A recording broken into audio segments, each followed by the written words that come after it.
I knew I was in trouble when I showed up and nuns met you at That's not a ICU. good sign. In 1985, Rocky IV stormed into theaters and became an instant cultural landmark.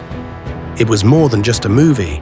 It was a Cold War symbol, a high-octane drama, and the biggest box office success of the Rocky series. But behind the lights, the training montages, and the explosive showdown with Ivan Drago, Sylvester Stallone nearly paid the ultimate price for his relentless pursuit of authenticity. This was the film that almost killed him. By this point in his career, Stallone had fully embraced Rocky as more than a character.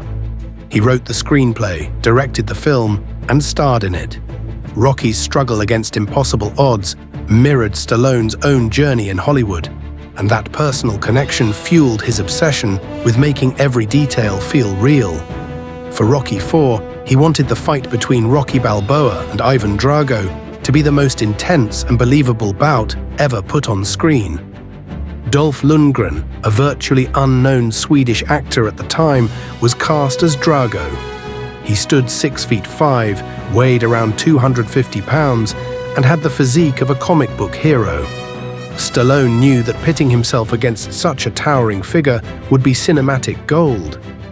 But he also knew that choreographed pulled punches wouldn't sell the brutality of the story.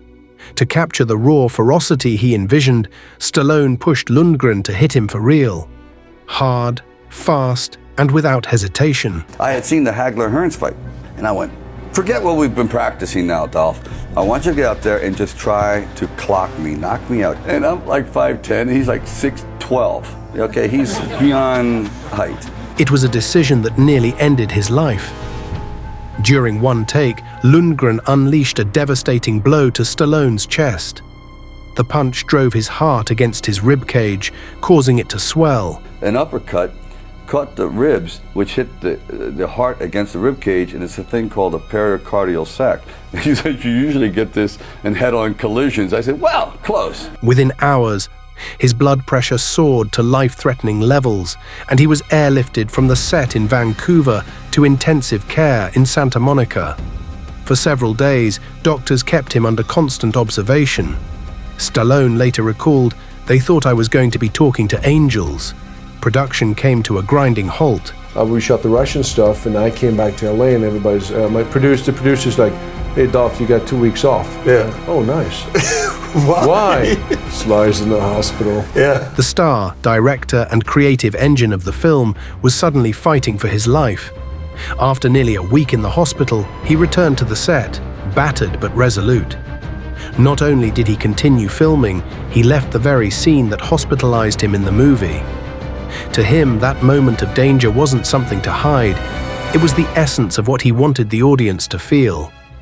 This wasn't the only time Stallone put his body on the line for his art. You better go home, because I'm going to be busy healing here for a while, you know? Throughout his career, he suffered countless injuries, broken bones, torn tendons, even a neck injury that required surgery after The Expendables. But the incident on Rocky IV stands apart as the closest call of his life. It epitomized his philosophy, that to tell Rocky's story honestly, he had to live it himself. When the film finally premiered, audiences were electrified.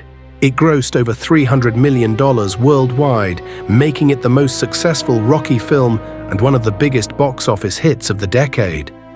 More than just entertainment, it became a rallying cry of determination, perseverance, and triumph over impossible odds.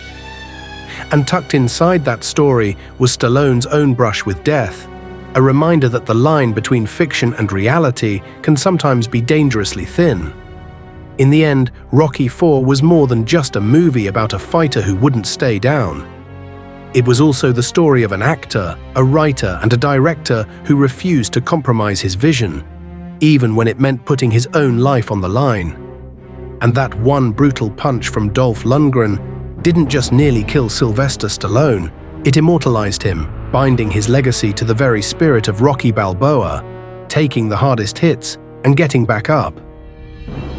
If you enjoyed this video, make sure to check out some of our other Rocky videos.